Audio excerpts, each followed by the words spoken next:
আসসালামু আলাইকুম ওরহমতুল্লাহি ওবারাকাতু। আজকে আপনাদের দেখাবো অপো A5s হার্ডওয়্যার সলিউশন। ডিসপ্লেতে যদি লাইট না আসে আমরা কি করব? প্রথমে আমরা ডিসপ্লে মাদারবোর্ডের ডিসপ্লে কানেক্টরে চলে যাব। ডিসপ্লে কানেক্টরে এখানে এদিক থেকে প্রথমটি বাদ যাবে, তারপর এটি গ্রাউন্ড, তারপরে প্রথমটি বাদ যাবে, তারপর এটি আছে 2 নম্বর লাইন আছে। 2 নম্বর লাইনটি হচ্ছে ক্যাথলা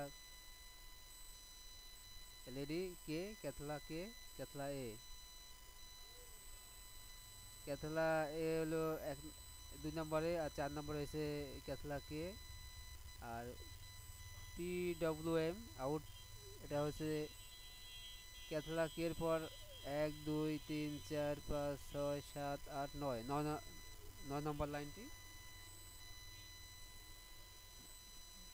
এদিক থেকে গণনা করলে 9, 13 নম্বর লাইন।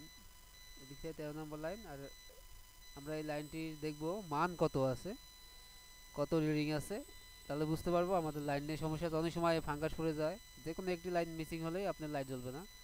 যদি এখানে ফাঙ্গাস পড়ে যায় বা শর্ট হয়ে থাকে তাহলে আপনার ডিসপ্লে আসবে না, লাইটও জ্বলবে না। আমরা লাইটিং কয়েলে যাব আগে।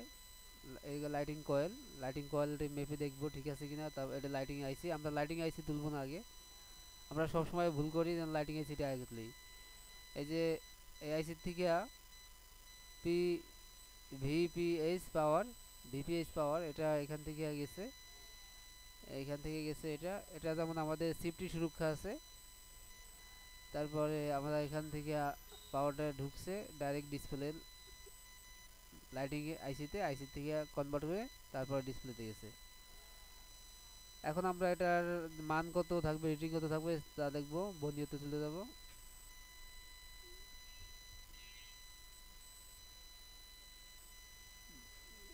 কানেক্টর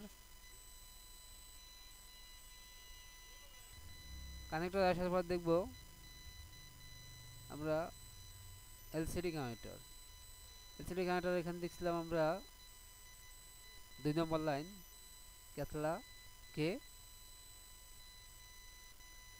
ক্যাথলা কে রিডিং আছিল 0000। ক্যাথলা এর রিডিং আসলো 0.472। তারপর আমরা চলে যাব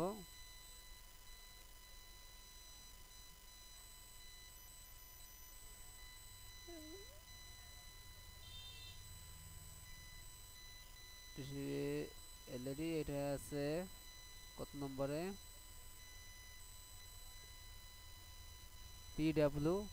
পিডব্লিউএম আউটপুট। পিডব্লিউ এই যে পিডব্লিউএম আউটপুট 0.465। আমরা যখন রিডিংটা দেখবো যে রিডিংটা ঠিক আছে কিনা। রিডিং যদি ঠিক না থাকে তাহলে আমরা পরবর্তীতে এই লাইনটি কোথায় গেছে তা খুঁজে বের করব। আমাদের লাইনটি এখানে খুব সুন্দরভাবে দেখা যাচ্ছে। পিডব্লিউএম আউটপুটটি ঢুকেছে এখানে। এসএমডি ক্যাপাসিটার, এই যে সিএমএক্স এর ক্যাপাসিটারের ভিতরে আছে লাইনটি এখান থেকে। এটি যদি আপনি এটা হলো গ্রাউন্ড, এটা PWM output.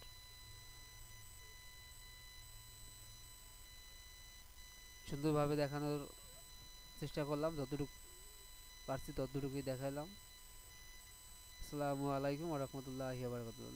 Like, subscribe, comments করবেন, যদি মন্তব্য অবশ্যই করবেন।